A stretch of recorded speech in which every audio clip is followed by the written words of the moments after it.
Hi guys, welcome to cinema thinking Telugu.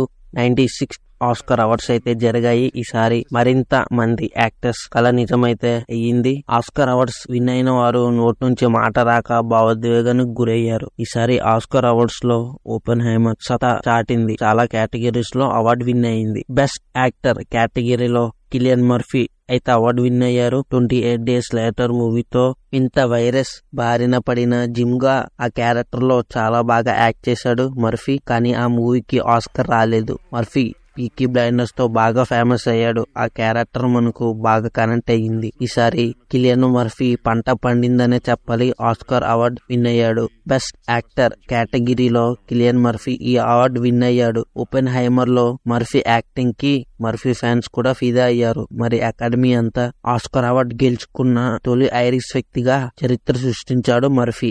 Best actors in lead role కేటగిరీలో Emma Stone అయితే award win అయింది. అందం, అభినయంతో ఎలాంటి పాత్రలోనైనా అవలోకగా ఒదిగిపోయే సహజ నటి ఎమ్మా స్టోన్. ఇప్పుడు ఇవే ఆమెను మరోసారి ఆస్కార్ ఉత్తమ నటిగా నిలబెట్టాయి. గత ఏడాది విడుదలైన పూర్ థింగ్స్ చిత్రానికి గాను ఈ అవార్డును గెలుచుకున్నారు ఆమె.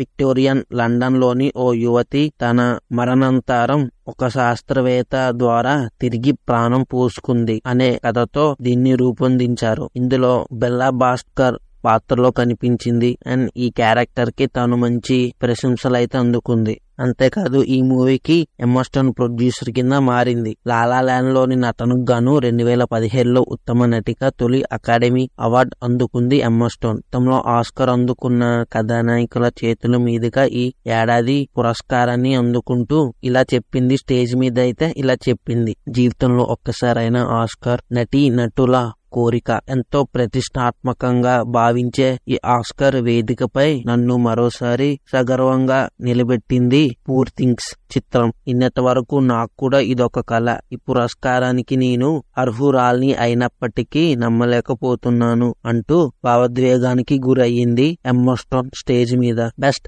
యానిమేటెడ్ ఫ్యూచర్ ఫిలిం కేటగిరీలో అందరు స్పైడర్ వర్స్ సినిమా అయితే విన్ అవుద్ది అనుకున్నారు. కానీ అందరికి సర్ప్రైజింగ్ గా the bye and the heroine movie అయితే విన్ అయ్యింది.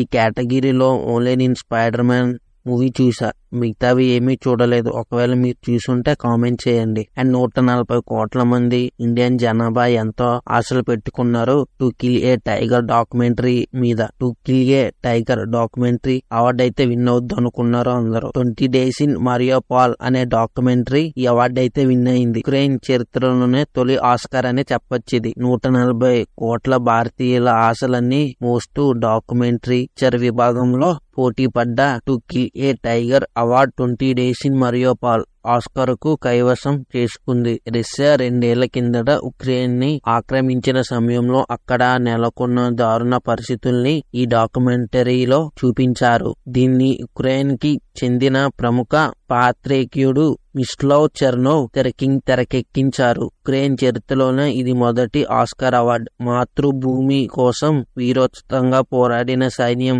రష్యన్ సైనికులను ఎంతో ధైర్యంగా ఎదుర్కొన్న పౌరులకు ఈ పురస్కారం అంకితం అంటూ అవార్డు స్వీకరిస్తున్న సమయంలో కన్నీటి చెందాడు చెర్నోవ్.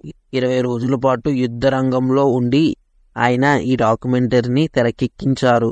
బెస్ట్ ఒరిజినల్ స్కోర్ కేటగిరీలో what Was I Made for అనే సాంగ్ అయితే విన్ అయింది బార్బీ మూవీ నుంచి. ఈ కేటగిరీలో బార్బీ మూవీ నుంచి 2 సాంగ్స్ అయితే నామినేట్ అయ్యాయి. కానీ బిల్లీ ఐలిష్ పాడిన What Was I Made For song కి అయితే ఆస్కార్ వచ్చింది. Finally Billie Eilish Oscar award అయితే విన్ అయింది. బెస్ట్ సౌండ్ కేటగిరీలో The Zone of the Interest movie Oscar win అయింది. The Zone of the Interest ఈ మూవీ 2 కేటగిరీస్ లో ఆస్కార్ అయితే విన్ అయింది. బెస్ట్ సౌండ్ కేటగిరీలో ఈ మూవీ ఆస్కార్ అయితే విన్ అయింది. ఈ సౌండ్ కేటగిరీలో ఈ మూవీకి కాంపిటీషన్ గా Dead Reckoning Part 1, Oppenheimer, The Creator movies అయితే పోటీ పడ్డాయి. కానీ The Zone of the Interest movie అయితే విన్ అయ్యింది ఆస్కార్ ని. The Zone of the Interest movie తప్ప మిగతా మూవీస్ అన్ని చూశాను. మీరు ఎవరైనా ఆ మూవీని చూసుంటే కామెంట్ చేయండి. బెస్ట్ ఒరిజినల్ స్క్రీన్ ప్లే కేటగిరీలో anatomy of fall movie win అయ్యింది. బెస్ట్ అడాప్టెడ్ స్క్రీన్ ప్లే కేటగిరీలో అమెరికన్ ఫిక్షన్ మూవీ విన్ అయ్యింది. బెస్ట్ ఒరిజినల్ స్కోర్ కేటగిరీలో ఓపెన్ హైమర్ అయితే విన్ అయ్యింది. బెస్ట్ ప్రొడక్షన్ డిజైన్ కేటగిరీలో పూర్ థింగ్స్ విన్ అయ్యింది. బెస్ట్ విఎఫ్ఎక్స్ కేటగిరీలో గాడ్జిల్లా -1 జపనీస్ ఫిలిం అయితే విన్ అయింది. చాలా మంది సర్ప్రైజ్ అయ్యారు. 20 మిలియన్ బడ్జెట్ తో ఈ రేంజ్ విఎఫ్ఎక్స్ తో అవుట్పుట్ చిందంటే గ్రేట్ అనే చెప్పాలి. బెస్ట్ సపోర్టింగ్ యాక్ట్రెస్ కేటగిరీలో డివైన్ జాయ్ రాన్లాఫ్ అనే యాక్ట్రెస్ ఈ అవార్డును విన్ అయ్యింది. ది హోల్డ్ ఓవర్స్ మూవీకి గాను ఈమెకి అవార్డు వచ్చింది. బెస్ట్ సపోర్టింగ్ యాక్టర్ రోల్లో డీజే గారు రాబర్ట్ డౌనీ జూనియర్ గారు అవార్డు అయితే విన్ అయ్యారు ఓపెన్ హైమర్ కి. Best live action short film కేటగిరీలో The Wonderful Story of Henry Sugar అనే ఫిలిం అవార్డు విన్ అయ్యింది. ఫిలిం ఎడిటింగ్ కేటగిరీలో ఓపెన్ హైమర్ అవార్డు విన్ అయ్యింది. Best director finally Christopher Nolan గారు అయితే అవార్డు విన్ అయ్యారు ఓపెన్ హైమర్ తో. బెస్ట్ డైరెక్టర్ గా ఆస్కార్ అవార్డు అయితే గెలుచుకున్నారు. చూశారు కదా ఏ మూవీకి ఎన్ని ఆస్కార్స్ వచ్చాయో. అండ్ వీడియో నచ్చితే లైక్ చేయండి, షేర్ చేయండి అండ్ సబ్స్క్రైబ్ చేయండి.